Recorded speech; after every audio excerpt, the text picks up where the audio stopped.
The invincible Nebula civilization just made a deal with its own mortality. Its own survival depends on escaping a monster that threatens to consume everything. Panic sets in as lizard men scramble to gather their belongings and flee. But Lu voices a sentiment that echoes in everyone's mind. They weren't bound to die after all, and now it's time to face whatever horrors lie ahead. We weren't bound to die after all. Quantum stands firm, a beacon of hope in the midst of chaos, while the lizard men, once fearless, now reveal their true colors, intimidated. Their eyes betray their fear as Lu's words sink in, and the group begins to question the wisdom of their decision. The group is forced to confront the truth about their home. After the gods disappeared, the lizard men remained on the planet, left to their own devices. They became what players called abominations. The lizardmen's unique skill is a blessing from the forgotten gods. Quantum reveal the truth about their home and their new surroundings. The group must escape the monster, a creature known as an abomination. The lizardmen are desperate to survive, and Quantum's actions have left them in a precarious position. The creature's strength and intelligence are a threat to their very existence. The lizardmen must decide whether to fight or flee, and Quantum's actions will determine their fate. Let's go. With the bellow, the group realizes they can run more oxygen through the brazier than before, making their process more efficient and practical. Quantum agrees the area to confirm their findings. So, The people of Aurora are reduced to nothing but echoes of their screams, their world erased in a brutal, merciless sweep. The aftermath is a haunting silence, a morbid reminder of what once was. One person remains, driven by desperation and an unyielding determination to reclaim their world. This is a test of wills, a battle against the unforgiving forces that have reduced Aurora to nothing. The stakes are clear. Drop all the boulders at the same time, or risk being crushed beneath the weight of an unyielding enemy. 2. Sync your breathing. The fate of Aurora hangs by a thread. Panic sets in as the protagonist's breathing becomes labored. The boulders slam into the ground, and the outcome is far from certain. The protagonist holds their breath as they wait for the result. He did it! The boulders have been dropped, but the battle is far from over. The true challenge is just beginning. The protagonist takes a deep breath, ready to face the unknown challenges ahead. With a newfound sense of determination, they prepare to tackle the third boulder. The outcome is far from certain, and the stakes are higher than ever. Now, on to the third one. A new item has been received, one that holds the key to unlocking a deeper understanding of the world. The believer is driven by a singular goal, to create a being that doesn't exist yet. This essence, though powerful, is a mere prerequisite for what's to come. L'abomination essence it.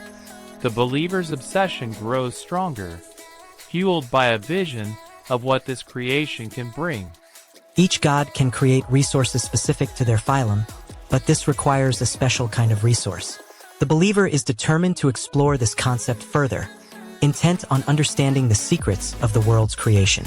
With this essence, they hope to bring forth a being of unparalleled strength, a sacred beast. They thought it was a rotting carcass, but this thing is alive and burning. Its stench a noxious cloud that clings to everything like a bad omen. I, the chief's closest advisor, stand by its side, trying to think of a solution, but my mind is clouded by the pungent aroma that fills the air. The chief himself paces behind me, impatient for a decision, but I know that this thing. The chief's words hang in the air, and I feel a surge of hope. Could it be that I'm the one to save our tribe? The chief looks at me, a mixture of expectation and trepidation on his face. I feel a pang of doubt. What if I'm not good enough? What if I'm not strong enough? The weight of responsibility is crushing, but I'm willing to take the risk. The lounge is quiet, and the orcs are settled for the night. The The chief's words are a reminder that time is running out. We need answers, and we need them now. I look at the gold, and I wonder what secrets it holds. The chief is on edge, and the orcs are starting to get agitated. I need to act quickly to defuse the situation. I try to reason with the chief, explaining that we can't afford to let the lounge fall apart. But he's not listening. He's too focused on finding a solution to our problems. I'm about to intervene when Chief? What is it? the chief approaches me, his eyes fixed on something behind me. I turn to see what he's looking at and spot a male lizard man standing in the corner. The chief's expression changes, and he seems taken aback. "I have something to show you," he says. As the truth unravels, Nebula's sense of purpose and identity is torn apart, leaving him feeling lost and uncertain. The cliffhanger hangs in the air as the true nature of Nebula's connection to the mysterious LHLH remains shrouded in mystery. Subscribe to Manwa with Hari so you never miss a chapter, and stay ahead of the unfolding story of Nebula's civilization. The lizardman's world is shaken to its core. A moment of discovery that will reshape the course of their history. Written language, a tool that will take generations to hone, is born in this instant. Lokrak's tribe stands at the threshold of a revolution. The simplicity of their hunts, weddings, and daily lives is about to be forever changed. Their very way of understanding the world is on the cusp of transformation. Nice. Reader's point. As the celebration reaches its peak, an event is brewing. The surface-level appearance of a simple hunt, a rite of passage, belies the complexities of the lizardman society. The intricate dance of power, tradition, and family ties is about to be tested. Lokrak's analysis of the situation reveals that the frogmen have both good and bad individuals, much like the lizardmen do. They also possess the ability to communicate, similar to the lizardmen. Lokrak's thoughts are interrupted by the realization that the frogmen might be at war. With a sense of unease, Lokrak wonders if they are dealing with a multiple-faceted situation. They were probably scouting something. Perhaps they're at war. This new information adds to the complexity of the situation. As Lokrak considers the implications, he decides that their temporary camp is not secure enough. He orders the group to return to the camp and suggests focusing on building more houses for safety. Tension builds as the group is faced with an unexpected threat. Chief Lokrak is called upon to address the situation, and he's forced to think on his feet. The frogman's sudden movement has caught everyone off guard, and Lokrak must act quickly to maintain order. Chief. We're in trouble. The frogman's intentions are unknown, and Lokrak must weigh his options carefully. The fate of the group hangs in the balance. Lokrak's leadership will be put to the test, as he must make a difficult decision to protect his people. The consequences of failure are too dire to contemplate. The mystery deepens as Lokrak discovers that the frogmen are accompanied by a lizard man. Chief Lokrak nods, his face a mask of politeness. In the end, they are. Chief Lokrak reveals that the feathers are from a cockatrice, a giant bird that's known to be a formidable creature. Shunen's eyes widen in surprise, and he asks more questions about the cockatrice. The atmosphere is tense, but Shunen remains charming, trying to defuse the situation. Chief Lakrik explains that the cockatrice is a difficult creature to catch, thanks to its speed and venomous nature. Shunen's curiosity is piqued, and he asks more questions about the feathers and the cockatrice.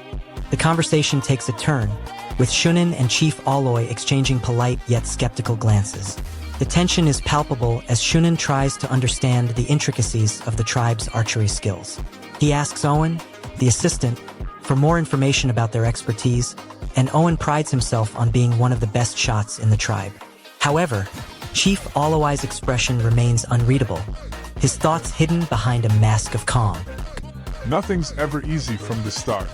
Shunin shoots down the conversation's lull by sharing his own thoughts on the matter. He suggests that even if there's more to learn about the Bao, it's clear that the tribe's methods are superior. The lizardmen of Alloy are in a meeting, discussing their fragile alliance with the frogmen of Alloy.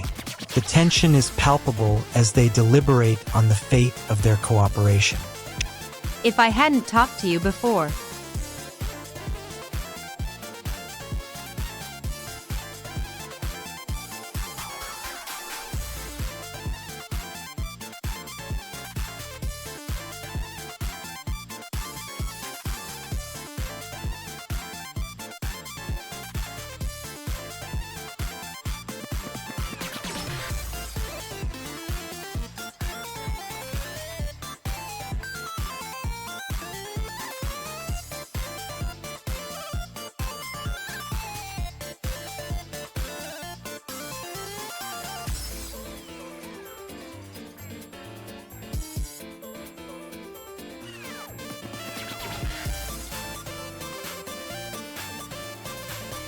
Owen struggles to comprehend the frogmen's betrayal, but it's not just about them. It's about the power they wield. Besides, they have a god, a divine figure that rules over the frogmen and, by extension, the lizardmen. Owen's thoughts are consumed by the weight of the frogmen's deception. He recalls the words of their representative. "You can't possibly change the eternal." The implications of this statement are staggering. The frogmen's control over the lizardmen is not just a power play. It's a divine mandate. In any way I can, I'll fool those lizard men. Owen knows that he's staring into the abyss, and the abyss is staring back. The key action or twist of this chapter is Owen's past relationship with the ruler of the frogmen is revealed in a shocking manner. The emotional stakes are characters like Owen are forced to confront their painful past and the trauma inflicted by those they once trusted. The cliffhanger is the true intentions of the frogman ruler remain a mystery, threatening the fragile alliance between species. Subscribe to Manwa with Hari so you never miss a chapter, where we dive deeper into the intricate world of Nebula's civilization. Owen senses danger and his instincts kick in. He looks around, trying to stay one step ahead of the mysterious reader's point. The air is thick with tension as he makes a hasty exit. He knows he needs to get as much information out of them as possible before it's too late. "I'll leave, Mr. Shunin. I'll make sure to hurry," Owen says, his voice laced with a mix of caution and desperation. My father has already told me the live sacrifice ceremony will happen soon. The stakes are higher than ever. Owen's father and the elders are getting sicker, and they can't afford to delay any longer. The truth hits Owen like a ton of bricks. The disease is far more sinister than he ever imagined. It starts as a harmless itch, but soon turns deadly, with a sticky white mucus covering the skin. The worst part? It's contagious, and even a priest has fallen victim to it. Yesterday, Reader's Point, even a priest died of the itchy disease. Owen's mind is racing. Why is Shunin telling him all of this? What does he hope to gain from this revelation? The answer is far from clear, but one thing is certain: Owen's life will never be the same. He can't shake the feeling that he's being tested, that Shunin is probing him for weaknesses. Owen and Reader's Point go into a private session, with Owen's concerns still lingering in the air. Reader's Point tries to reassure Owen, but Owen remains skeptical. The conversation is tense, with Owen pushing for more information about the bowstring material. Reader's Point is evasive, and Owen begins to question his decision to trust this rival group. The stakes are high, and Owen knows he's taking a risk by dealing with Reader's Point. Owen and Reader's Point continue their private discussion, with Owen bringing up the brotherly ritual performed by the gray-skinned lizardmen before joining forces with the frogmen. Reader's Point seems to be hiding something, and Owen senses that there's more to the story. Our scout's worst intel has been shattered by the enemy's own gullibility. Nuantum's gamble pays off as he realizes the truth. The lizardman's village has only warriors, not the feared. Owen's cunning has allowed them to infiltrate the enemy's ranks. and now they possess the valuable information they so desperately needed. The lizardmen's offer to tour their village themselves had been a trap, but it became the key to their downfall. Their naivety has sealed their fate. Nuantum's expression remains stoic, but his relief is palpable. We've gotten a lot in exchange for a single bow. The weight of the situation settles heavy on Nuantum's shoulders. As Nuantum faces the harsh truth, his eyes lock onto Owen's, searching for a glimmer of understanding. Owen's words are laced with gratitude and relief, a deep-seated emotion that stems from the bond forged in the fire of their shared struggles. No one else believes in us the way you do. Nuantum's expression softens, and for a moment, the weight of the promise seems to lift. The partnership, forged in the heat of battle, hangs precariously in the balance, with Nuantum's resolve tested by the gravity of his decision. But the moment of respite is short-lived, as the stakes escalate and the pressure mounts. Owen's words hang in the air, a challenge to Nuantum's skepticism. He wants to know if there's more to Owen's claim of faith. Nuantum is intrigued, but also guarded. He's not sure what to make of Owen's conviction. Owen seems to sense the hesitation and presses on, asking if Nuantum has anything else to say. I've already seen the signs of my own faith. The situation is on the brink of disaster as the lizard men begin to close in. Nuantum's hopes for a peaceful resolution are dwindling fast. He realizes that Owen's plan has failed, and the village is on the verge of being overrun. The black-scaled lizard men are relentless, and Nuantum's options are dwindling. When the feast begins, I'll just get you drunk and then.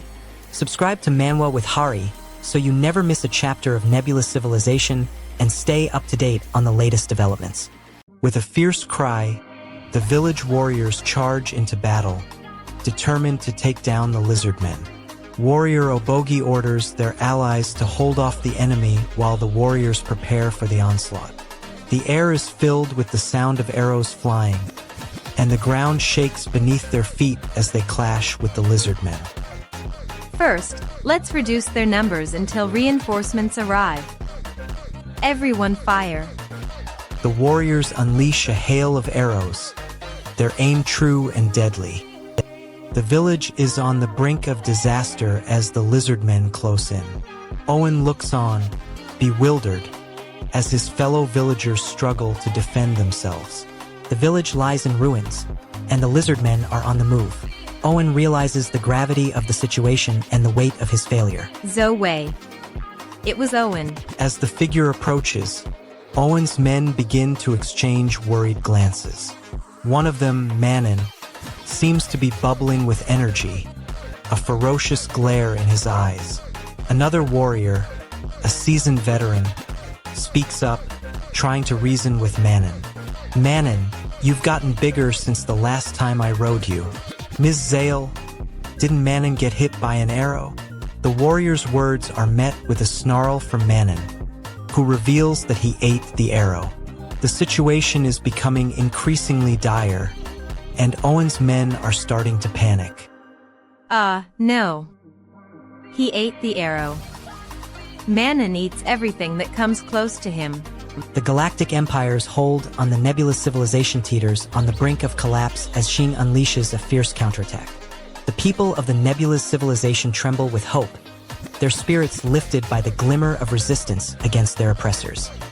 As Xing's power surges, the Empire's grip weakens, leaving a power vacuum that will be exploited by ruthless forces lurking in the shadows. Subscribe to Manwa with Hari so you never miss a chapter of the epic battle for the Nebula Civilization. The village trembles on the brink of collapse. The last warrior stands, his stance a testament to the desperation that grips him. His thoughts are consumed by the betrayal that has left his people at the mercy of their own kin. The weight of his failure is crushing, but he refuses to yield. I must protect my home. He takes a step forward, the sound echoing through the desolate landscape. No! Please, don't leave us behind. His eyes scan the ruins, a silent scream frozen on his lips. The silence is shattered by the sound of chaos. The grayish-brown lizard men have begun their relentless assault on the frogmen. He was a fanatical who sacrificed a lot in trying to cure his illness. And for all of it to be useless in the end, the pain and regret are palpable in Aloy's voice. The weight of his actions is crushing, and the true extent of his sacrifice is a reminder of the devastating consequences of his decisions. The lizardman's attack was not a random act, but rather a result of Aloy's desperate attempt to save himself. The villagers are left to grapple with the morality of Aloy's actions and the true cost of his fanaticism. Kill all those lizard men. The reality of the situation sets in. Aloy wonders what could have been if only they had known about Shunen's intentions a little sooner. The weight of regret is crushing. The thought of what could have been is unbearable. If only we had known. Oh. If only. The cliffhanger is the unending battle between Yuno and the lizard men, with the true intentions of the island's occupant left shrouded in mystery. Subscribe to Manwa with Hari so you never miss a chapter on the dark happenings in Nebula civilization.